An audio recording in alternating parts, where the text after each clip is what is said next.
Bonjour à tous.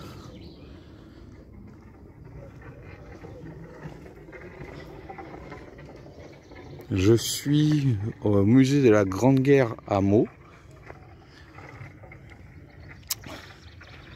et que je pars visiter. Alors c'est pas la première fois que je viens, c'est la troisième fois. Mais là, je vais faire donc la visite du musée et puis ensuite j'irai faire le tour consacré à la bataille de la Marne, 1914.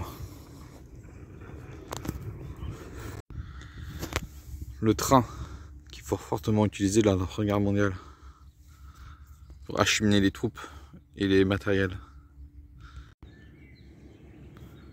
Regardez là la position de Paris.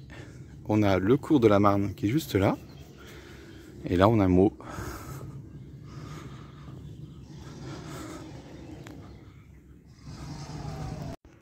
Ici le musée va reconstruire une tranchée.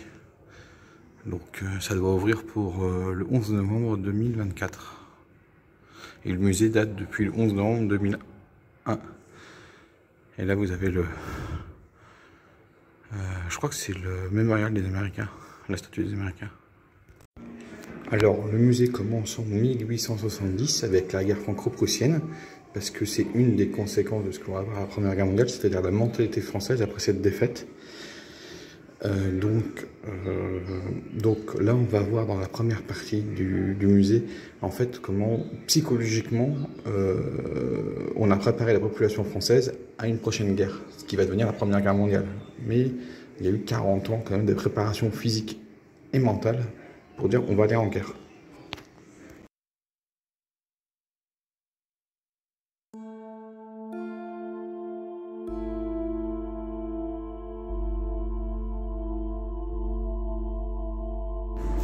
Donc là, on a une première partie où on voit donc l'Allemagne ici victorieuse et militairement, et la France qui essaie de se reconstruire après cette défaite, qui pour elle impardonnable. Je vous ai dit, c'est psychologique. Et là, vous voyez, vous avez d'autres Jeanne d'Arc qui disent voilà, nous allons faire la défense de la France. Il y a un esprit de revanche déjà de la part des Français vis-à-vis des Allemands.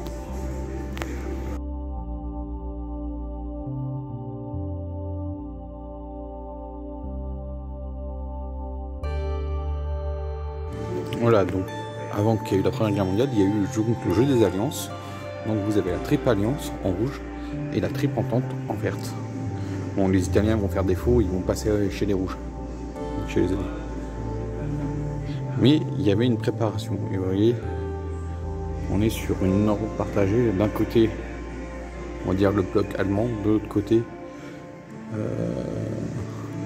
le bloc des alliés. Et il ne faut pas oublier que la famille royale anglaise a des liens propres avec la famille royale allemande.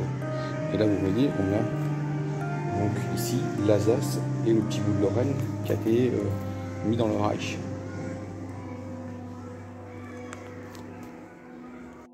Voilà, maintenant on rentre dans le vachement, dans l'événement qui a fait déclencher la Première Guerre mondiale, l'assassinat de François Ferdinand, le prince héritier d'Autriche-Hongrie, le 28 juin 1914 avec sa femme. Et il y a eu un ultimatum qui a été mis, et le truc c'est que l'Autriche-Hongrie a dégagé la guerre en Serbie, sauf que la Serbie était alliée avec les Français et les Anglais, et donc ça a entraîné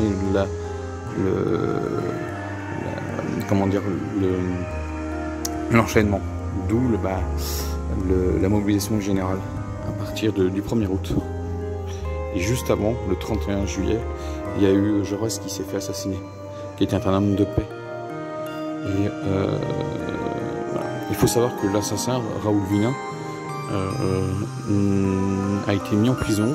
Il a été jugé mais il a été libéré après-guerre, et il a été tué après en Espagne, là où il s'était réfugié.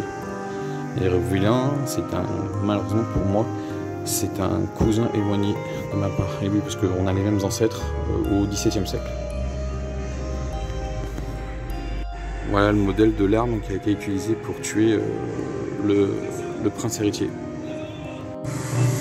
Et donc maintenant le musée nous présente comment les troupes armées ont été mobilisées entre le 31 juillet et le 15 août. Donc, je vous ai dit c'était un jeu d'alliance, et tout le monde s'est déclaré la guerre en l'espace d'une quinzaine de jours. Voilà. L'été 14. Qui pensait que cette guerre allait durer un peu plus de 4 ans? Les gens pensaient que ça allait durer juste un été. Donc on parle de l'expression de la fleur au fusil.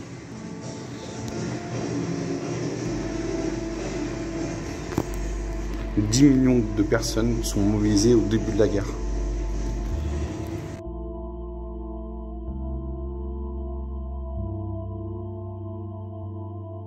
Les fameux taxis de la Marne, parce qu'il y a eu donc une guerre, comme je vous ai dit, les Allemands ont envahi la Belgique assez rapidement. C'est ce qu'on appelle la guerre des frontières. Ça a duré jusqu'à fin août, pratiquement. Et ensuite, les Allemands ont essayé de déborder les Français. Et ils vont arriver, parce que les Français vont être pris de court avec les Anglais. Et ça va arriver jusqu'aux portes de Meaux, jusqu'à ce qu'on va appeler la bataille de la Marne, en septembre 14. Et cette bataille va être remportée par les Français, après une vive résistance. Et c'est ce qu'on va aller voir après le musée. On va aller voir le champ de bataille de la Marne 1914. Donc je vous en parlerai un peu plus tard. Mais là ici il y a voilà, je vais aller voir la petite vidéo consacrée au tout début de la guerre. Et là c'est Gallieni.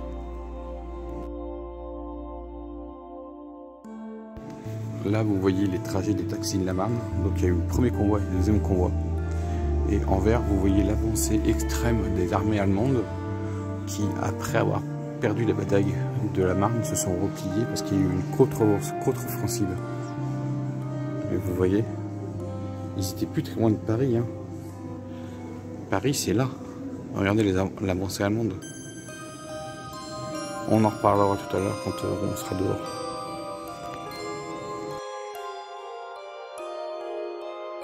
Donc après la défaite de la bataille de la Marne et la contre-offensive française, il y a eu ce qu'on appelle la course à la mer, qui a étiré le front jusqu'en Belgique, jusqu'à Ypres, jusqu'au mois de décembre 1914. Et à partir de ce moment-là, le front est bloqué. C'est ce qu'on va voir après la guerre de mouvement, la guerre stabilisée, la guerre des tranchées, qui va durer jusqu'à l'automne 1918. Donc là, vous avez deux tranchées. Je crois à droite c'est la tranchée allemande et à gauche c'est la tranchée française. J'ai la visité ça et ensuite après on a la fin de la guerre là-bas et toute cette partie-là de droite ce sont des thématiques.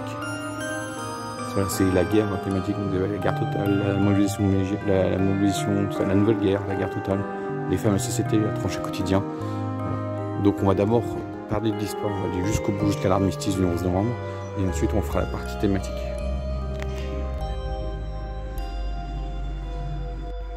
Ça c'est la tranchée allemande et ça c'est la tranchée française. Et derrière c'est les casemates, les fameux trucs. Mais franchement, à découvrir.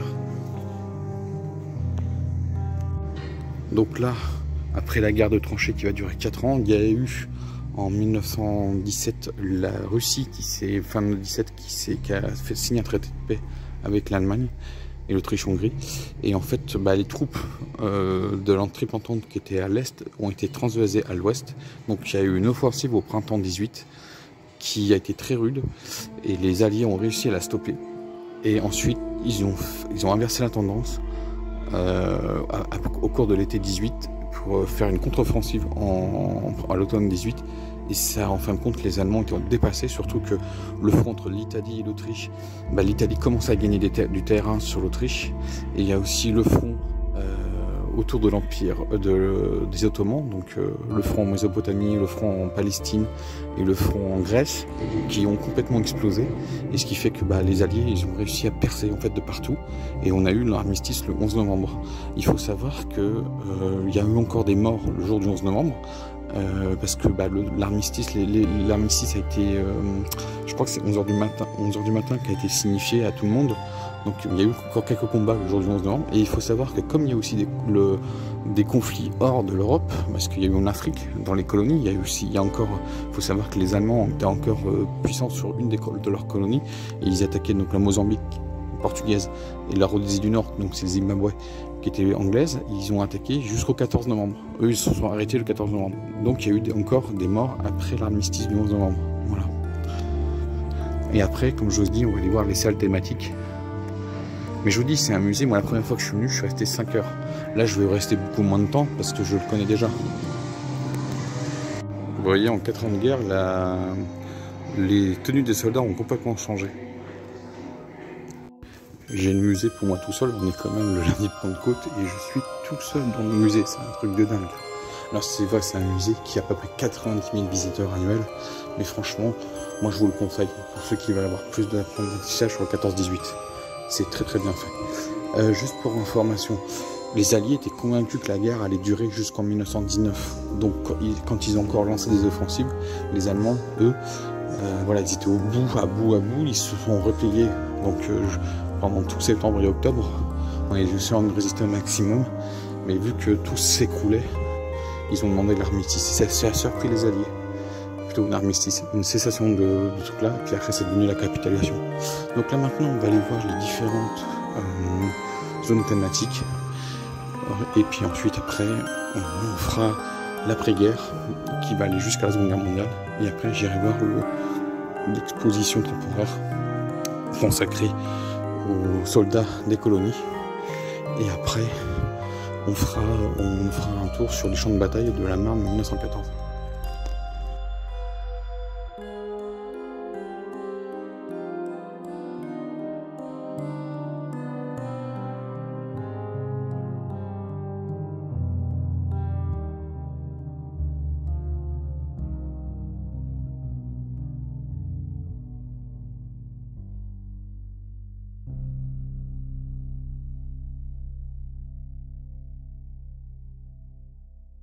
Là, ce sont des objets dans la vie des tranchées. Regardez, il y a des trucs d'obus qui ont été échangés, transformés. Voilà, l'hygiène dans la vie des tranchées. Voilà. Aujourd'hui, c'est ce qu'on vit entre, malheureusement, le conflit entre la Russie et l'Ukraine.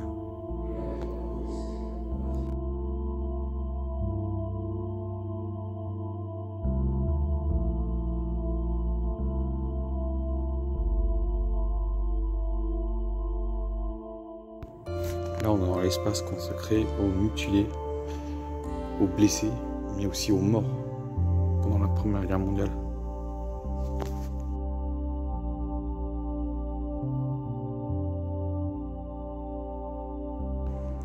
Une guerre mondiale.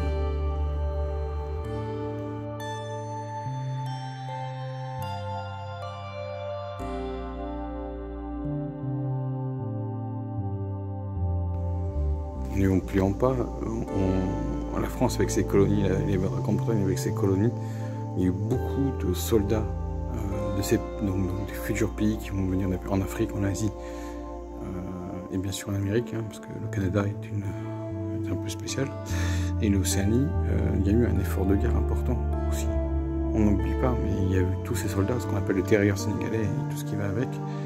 Il n'y a pas que eux, hein, il y a aussi les Marocains, toute cette compagnie. Ils ont énormément participé à l'effort de guerre, et il ne faut pas oublier.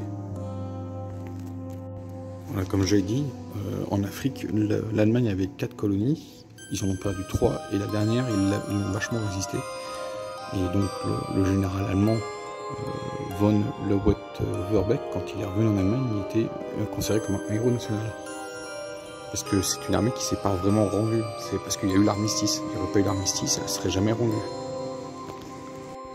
N'oubliez pas, l'Empire ottoman, ils avaient 3 fronts. Le Proche-Orient, face aux troupes britanniques, le Caucase, face aux Russes, et donc, comme je vous ai dit, après la Grèce, tout ça et compagnie, ce qu'on appelle le front d'Orient. Voilà. Mais après, ça s'est complètement écroulé. Et malheureusement, c'est à cette période-là que, en 1915, il y a eu la déportation des Arméniens qui étaient se trouvaient dans l'Empire ottoman, et on a eu ce qu'on appelle le génocide arménien. Pour certains, c'est considéré comme un génocide, pour d'autres, c'est pas considéré comme un génocide, malheureusement.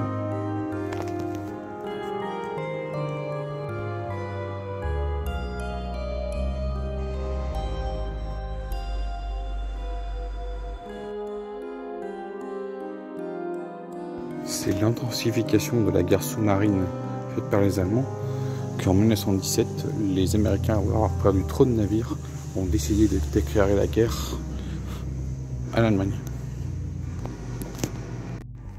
C'est qu'en 1918 que les armées américaines ont vraiment aidé. Déjà, pour stopper la grande offensive allemande du printemps et ensuite qui ont participé à la contre-offensive de l'automne qui a amené à l'armistice et à l'éclatement des troupes allemandes. Ensuite, nous avons donc après la fin de la Première Guerre mondiale, le traité de Versailles, toutes ces négociations, et puis ensuite tout ce qui s'est passé après jusqu'à la début de la Seconde Guerre mondiale.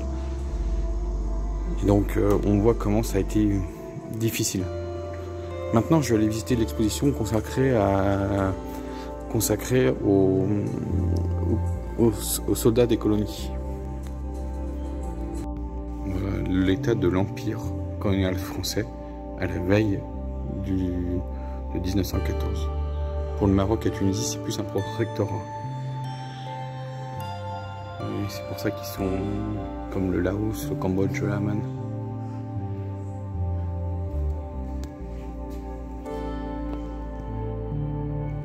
Là, c'est Jean-Baptiste Marchand, c'est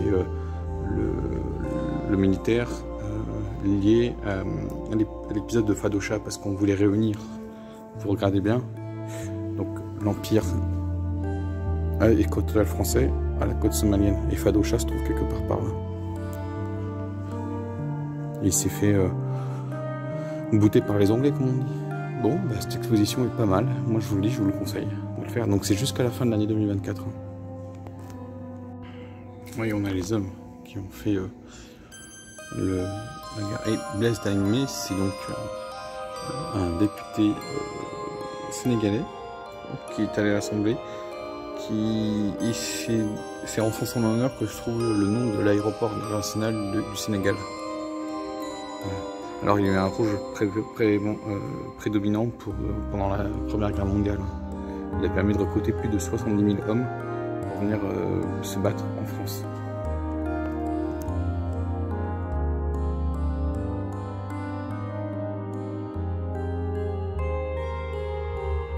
Vous voyez, ça c'est la mobilisation des travailleurs. C'est ce que je vous avais dit. Et regardez la Chine.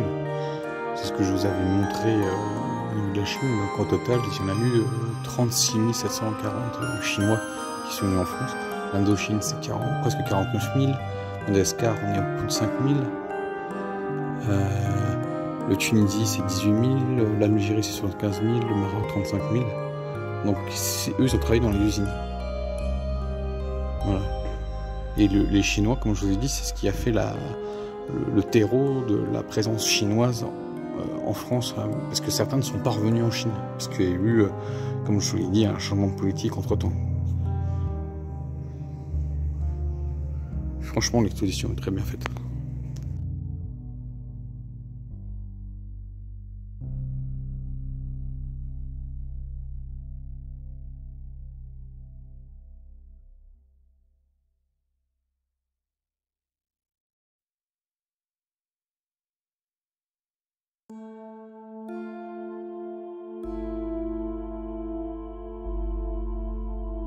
Donc vous voyez, on a les différents types de militaires, donc le Zouave, le terrier algérien, le chasseur indigène, le chasseur d'Afrique, le groupe autonome d'artillerie d'Afrique, le SAFI, l'infanterie d'Afrique, légion étrangère, et là les troupes coloniales, avec l'infanterie coloniale, l'artillerie coloniale, le terrier sénégalais, le terrier malgache et le tirailleur indochinois. Voilà, on est sur le toit terrasse du musée, donc j'espère que la visite vous a plu, franchement ça à faire. Là vous avez la ville de Meaux qui est juste là. Voilà. Donc maintenant on va aller faire le circuit, donc la bataille de la Marne 1914. Bon, pourquoi la bataille de la Marne? Parce qu'on est juste à côté ici. Et en fait il faut savoir que donc au moment de l'offensive globale qui a commencé en août 14, il y a donc les batailles de frontières qui a duré jusqu'au 23 août, remportées par les Allemands. Et le repli général de l'armée française, donc du 23 août jusqu'au 5 septembre. Et les Allemands sont venus jusqu'au faubourg de Meaux. Donc on va aller un peu plus loin, on va aller voir les positions. Et donc la bataille de la Marne qui a duré 7 jours. Et ce sont les Français avec les Britanniques qui ont gagné cette bataille. Donc ils ont reculé, ils ont fait reculer les Allemands, qui sont se repliés. Et ensuite il y a eu donc la course de la mer jusqu'en décembre. Et ensuite après la ligne de front sur 700 km s'est figée. C'est ce qu'on appelle la guerre des tranchées, jusqu'au printemps 18 où il y a eu une tentative des Allemands de percer les défenses franco, donc les Alliés, suite au traité avec les Russes, plutôt les bolcheviks. Et donc ils ont percé des défenses à plusieurs endroits, mais l'armée a su résister avec l'arrivée des Américains. Donc il y a eu une seconde bataille de la Marne au printemps 1918, et ensuite après, donc c'est surtout autour de Château-Thierry. Donc peut-être qu'un jour j'irai là-bas pour vous présenter la seconde bataille de la Marne. Là je vous présente que la première. Et après, donc ensuite, je vous ai dit à partir de l'été, et ensuite contre-offensive de l'été, et ensuite, on va dire la date critique, c'est le août, c'est le 8 août 1918, où là l'armée allemande s'est pris mais un gros revers, beaucoup de pertes. Et là, c'est là, à partir de cette date-là, que les victoires des Alliés ont enchaîné sur le front de l'Ouest jusqu'à l'armistice du 11 novembre. Mais les Alliés pensaient que les combats allaient durer jusqu'en 1919, donc il y a eu encore quelques affrontements, et en fin de compte, bah, ça s'est terminé. C'est pour ça que je vous dis, les derniers morts dans le front Ouest, ça a duré jusqu'à le jour du 11 novembre. Voilà, allez, on va faire le petit circuit de 40 km, je sais pas combien de temps ça va me prendre, et ensuite on ira visiter la ville de Meaux, parce que le circuit se termine dans la ville de Meaux. Donc voilà la villa de la Grimpette qui se trouve à Monty. On est au tout début de la bataille de la Marne, et donc ici c'était les Allemands qui avaient pris cette disposition ici avant de commencer à bombarder les Français qui, après le repli, commençaient à revenir. Donc on verra après le site où ils sont allés plus loin. Et cette maison appartient à Eugène Bosch, qui est un peintre et poète, voilà, et grand ami de Van Gogh. Il a même son portrait au musée d'Orsay. Voilà. Et le 7 septembre 1914, Galliani, donc le défenseur de Paris, le général Galliani, le gouverneur militaire de Paris, est venu ici avant d'amener ses troupes parce que Taxis de la Marne, toutes ces compagnies. Nous, on s'occupe vraiment de la partie des premiers jours de la bataille de la Marne. Vous voyez, on a le circuit qui est comme ça. Donc moi, le premier point, celui à droite, c'est le musée de la Grande Gare. Le deuxième, c'est là où on se trouve. Ensuite, on va aller à gauche et puis on va refaire, on va faire une petite boucle. Voilà. Allez, on va suivre donc le circuit des batailles de la Marne 1914. Alors tout à l'heure, le village où on était, c'était Montillon. Là, on est à Villeroy, et c'est là où les Allemands se sont battus contre les Français. Et on est au plus proche de la ville de Paris. Les Allemands ont été donc le 6 septembre, le 5 septembre et le 6 septembre, le plus proche possible de Paris. Ici, on est à 37 km de la capitale. Donc l'église a servi de lieu de secours, donc d'hôpital de fortune. Et comme je vous ai dit, au soir du 5 septembre, les armées françaises se trouvaient ici. De l'autre côté, il y a un musée consacré à Charles Péguy, donc qui est un poète français, et qui est mort lors de la bataille. Et là, on va aller à l'endroit où il s'est fait tuer, parce qu'il a amené ses soldats au front, sa compagnie de tirailleurs marocains, pour protéger la France. Voilà, donc c'est ici que Charles Péguy, donc poète français de son époque, qui est décédé le 5 septembre 1914. Donc vous avez aussi un parcours historique, donc ça part du village où on était jusqu'ici. Donc on est sur des plaines donc complètement découvertes. Et donc là, l'objectif était de pouvoir rapatrier les troupes, parce que Montillon c'est en face, si je ne me trompe pas. Donc les Allemands avaient une bonne position ici. Et là, il y a la grande tombe qui est juste ici. C'est là qu'est enterré Charles Péguy avec au départ 170 soldats, français et allemands. Et ensuite, maintenant, il n'y a plus que 133 soldats dans la grande tombe. Donc là, on va juste passer au niveau de la grande tombe. Puis après, on ira voir le village qui est tout au bout là-bas. Puis on voit Meaux un peu plus loin. Donc c'est ici que les troupes allemandes sont allées le plus proche possible de Paris, hein, en 1914. Et ils sont plus jamais revenus pendant toute la durée du conflit ici. Voilà, donc là on est sur la grande tombe, donc le monument de Charles Péguy. Là, Charles Péguy est décédé juste là où vous voyez l'arbre. Et il est enterré ici avec tous ses compagnons d'armes qui sont morts lors de cette bataille, de cette première journée. C'est une commémoration assez importante au mois de septembre. Voilà. Et là, donc ça, c'est une nécropole et elle est candidate pour être au monument l'UNESCO. Voilà, donc les Allemands sont venus jusqu'ici et comme je vous ai dit, ils se sont fait arrêter ici. Ils sont pas allés plus loin et comme je vous dis, dans cette direction-là, c'est Paris. Et ils étaient pas très loin, hein, une quarantaine, même pas une quarantaine de kilomètres de Paris. Donc on peut comprendre aussi la situation à Paris, la tension. Maintenant, on va aller à Châteauneuf-Montier, qui est le village qui est juste ici, où on voit la butte de l'autre côté.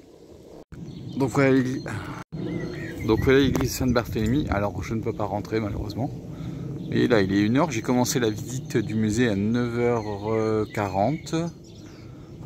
Donc là, dans l'église, elle a servi d'hôpital de campagne pour les Allemands.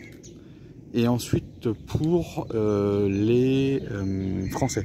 Donc au 5 septembre c'était pour les Allemands et les Français le 6 septembre ils ont, comme je vous ai dit, Villeroy est juste à côté. Et ils ont réussi à repousser les Allemands. Et donc là c'est devenu un hôpital de campagne le 6. Et la mairie qui doit être là. Voilà, là il y a l'école. La mairie je sais pas où est-ce qu'elle est. C'est dans une ancienne cour de ferme. Donc la mairie elle est ici. Et c'est le point de départ d'un circuit pédestre de 7 km pour comprendre la bataille. Parce que les troupes allemandes sont venues jusqu'ici le 5 septembre. Je vous ai dit, Villeroy c'est juste là-bas, un peu plus loin. Et ensuite, ils ont été délogés le 6 par l'armée française. Donc là, on va continuer le circuit. On va aller maintenant un peu plus loin, au nord de Meaux. Voilà. Le circuit va aller un peu plus loin. Mais là, peut-être un jour, je reviendrai pour faire tous les circuits pédestres autour de cette bataille de la Marne. Donc ça, là où se trouve la forêt, se trouve la butte de Montassy. Et c'est là que les Allemands, qui avaient trouvé un point haut, parce que Meaux c'est juste ici, un point haut, pouvaient contrôler un peu toute la zone. Mais les Français, le 6 septembre, avec les troupes marocaines et le reste de l'armée, ont réussi à les déloger. Voilà. Alors je ne sais plus si c'est le 6 ou le 7 septembre. Bon, on va continuer par là. Ça, c'est le monument des 4 routes. Mais on ne distingue pratiquement plus rien sur les plaques. Mais c'est lié à la mémoire des combattants et des morts pour la patrie dans la bataille de l'Ourcq. Et là, c'est marqué le 9 septembre 14. Dans ce septembre 14, mais j'ai pas de date exacte. Voilà, donc ça, c'est Notre-Dame de la Marne. C'est voulu par l'évêque de Meaux. Qui souhaitait qu'un monument commémoratif soit fait si les troupes françaises l'emportaient. Ça a été inauguré le 9 juin 1924. Et juste à côté ici, on a un monument commémoratif laïque pour rester à tous les mémoires de tous les soldats de la première bataille de la Marne. Oui, comme je vous ai dit, la deuxième bataille de la Marne, c'est autour de Château-Thierry. C'était l'offensive du printemps 1918. Voilà, et il faut savoir donc qu'il y a eu des grosses batailles le 6, le 7 septembre. Ici, il y a eu pas mal de villages qui ont été détruits dans ce secteur-là avant que les Allemands soient repoussés à une centaine de kilomètres d'ici, environ.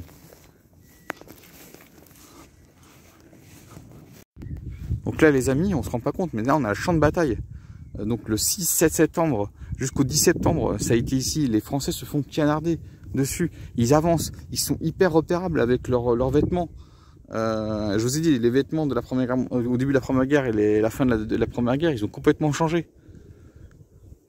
Et là, donc, on a Barcy, on ne se rend pas compte, maintenant, l'église, c'est une bataille, c'est septembre 14. Aujourd'hui, là, le moment où je tourne la vidéo, on est en mai 2024, donc ça va bientôt faire 110 ans cette bataille. Le time Scott est très bien fait. Et là, on est, comme je vous dis, sur les buts qui ont été repris par les Français, parce que les Allemands n'ont pas eu le temps de solidifier leur position ici. Bon, il y a deux choix possibles. Soit je rejoins la nécropole française, qui est juste là, puis après la nécropole allemande, soit je vais dans le petit village qui est un peu plus loin là-bas, où il y a un autre monument à aller voir. Je vais regarder ça. Donc on est à Étrépilly. Donc il faut savoir que dans la nuit du 7 au 8 septembre, on est encore ici sur les positions allemandes et les Français vont tenter un coup de force avec les zouaves pour percer la défense allemande. Ils vont réussir dans la nuit, donc du 7 au 8 septembre, mais ils vont être assez vite repérés, on va dire, par les troupes allemandes, qui vont complètement les canarder. Et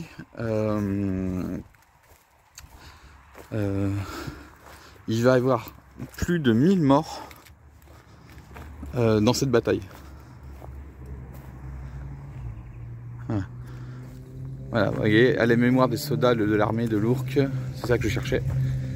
Du 6, 7, 8, 9, 10 septembre, comme je vous ai dit. 5 septembre, c'est le premier, puis ensuite, il y a eu 5 jours vraiment de conflit, jusqu'à ce qu'il y ait le repli général des Allemands. Et les Français ont vraiment, à partir du 12 septembre, vraiment tout recontrôlé, parce qu'il fallait vérifier qu'il n'y avait pas de troupes allemandes qui restaient dans l'arrière-front. Là-bas, il y a le monument, donc on va aller le voir. Et ensuite, après, je vais rejoindre les deux nécropoles, celle qui est française et celle qui est allemande. Donc là, c'est le monument militaire, l'image militaire. Vous avez une partie des soldats morts qui sont enterrés ici.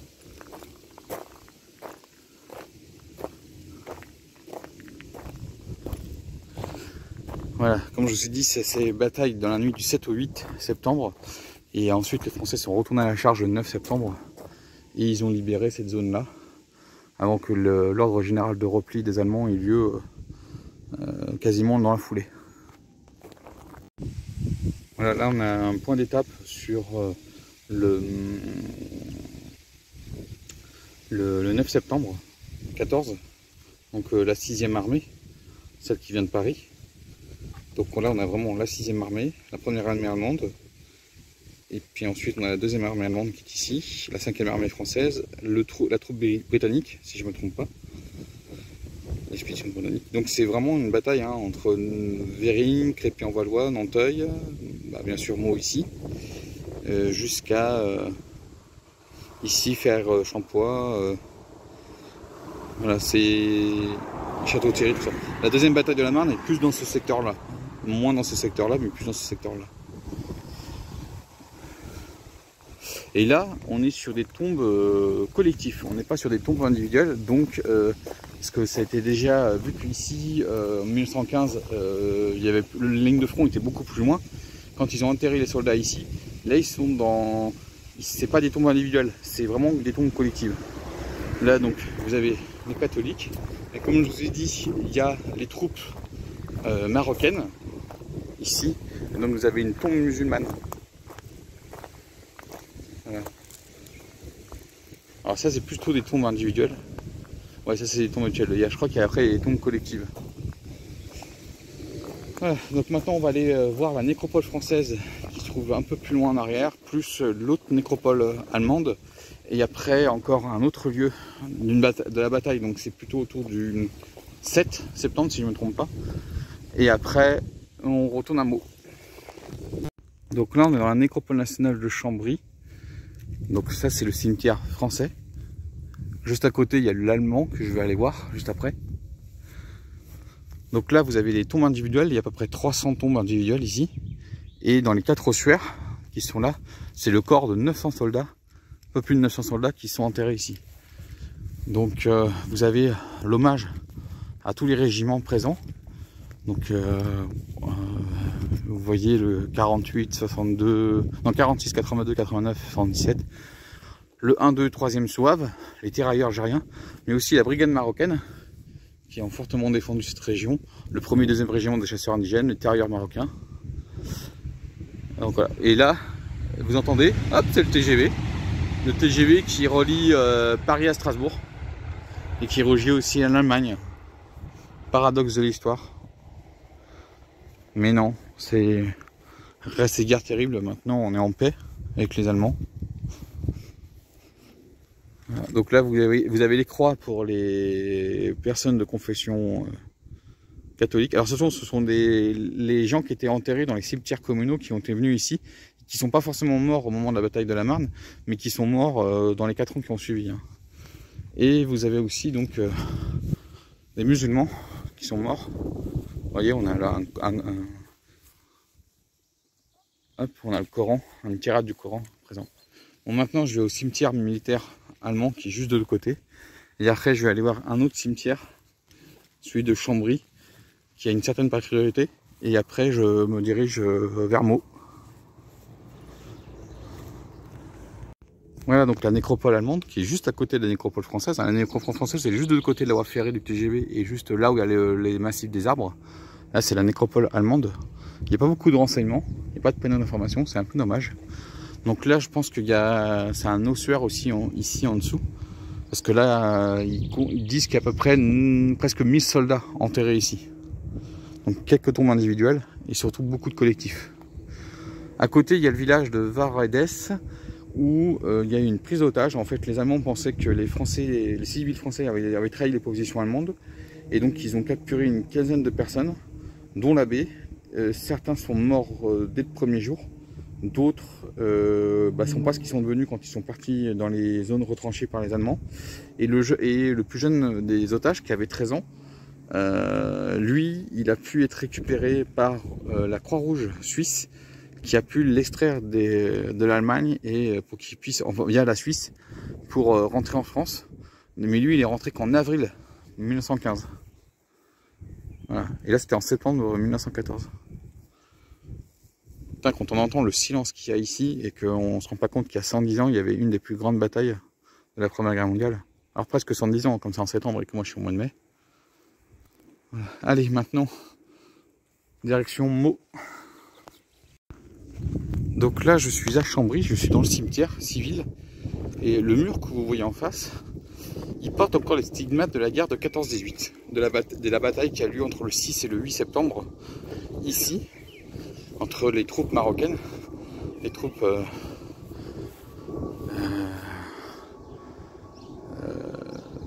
coloniales. Regardez, là, il y a des trous. Hop.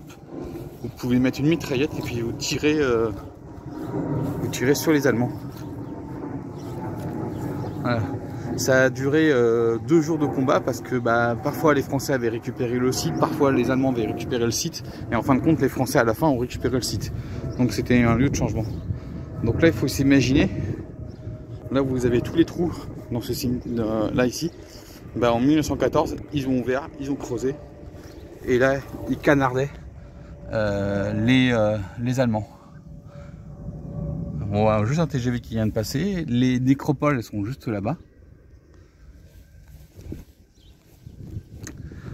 Donc voilà, c'est un des rares témoignages de la guerre de 14-18. Hein.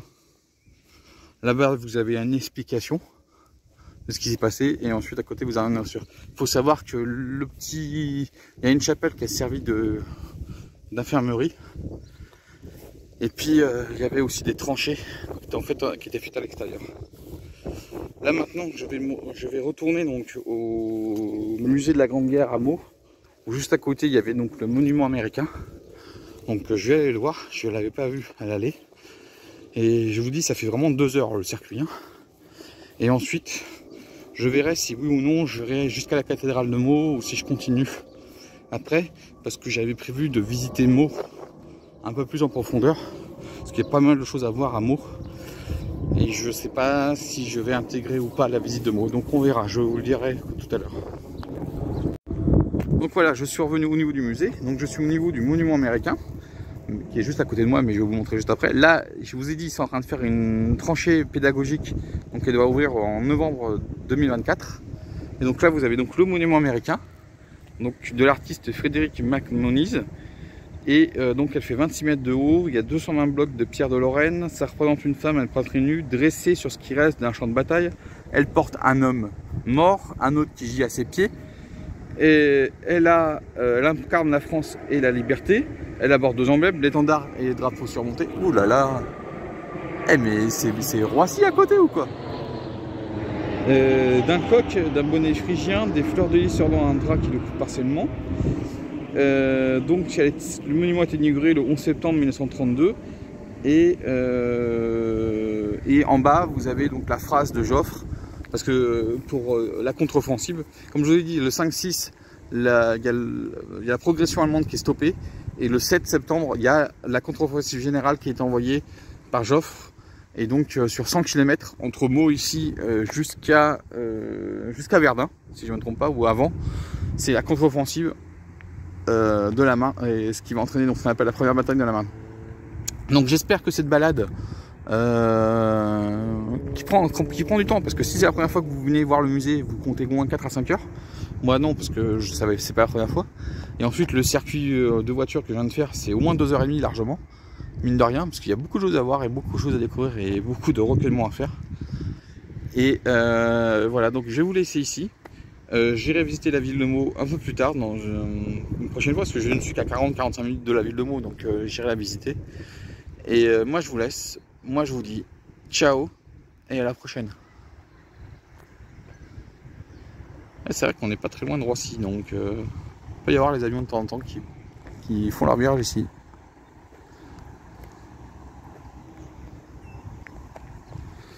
Juste pour info, la rue où il y a le musée s'appelle Lazare Ponticelli et c'était le dernier poilu français qui est mort donc en 2007.